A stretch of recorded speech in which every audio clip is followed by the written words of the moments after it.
தொழிலதிபர் டத்தோ வீரா ஃபர்ஹாஷ் வாஃபா சல்வடோர் முன்னாள் பொருளாதார அமைச்சர் ரஃபீசி ரம்லிக்கு சட்டப்பூர்வ எச்சரிக்கை கடிதம் ஒன்றை அனுப்பியுள்ளார். ரஃபீசி தனது நிறுவனத்துடன் ஒரு தகவலாளிக்கு தொடர்பு இருப்பதாக கூறுவதை நிறுத்திக் கொள்ள வேண்டும் என்றும் இதற்காக மன்னிப்பு கோர வேண்டும் என்றும் ஃபர்ஹாஷ் கோரியுள்ளார். இதனிடையே கடந்த வெள்ளிக்கிழமை தான் கடிதத்தை பெற்றுக்கொண்டதாக ரஃபீசி உறுதிப்படுத்தியுள்ளார்.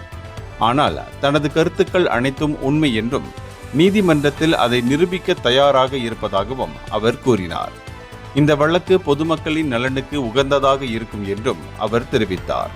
ரஃபீசியின் மகன் மீது தாக்குதல் நடத்தப்படுவதற்கு முன்பு ஃபர்ஹாஷின் நிறுவனத்துடன் தொடர்புடைய சில தகவல்கள் தனக்கு கிடைத்தன என்று ரஃபீசி கூறிய பின்னரே இந்த சர்ச்சை தொடங்கியது.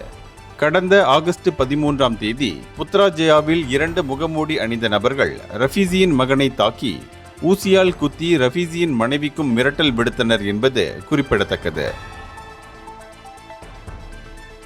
இந்தியர்களின் இதய குரல் மக்களோசை.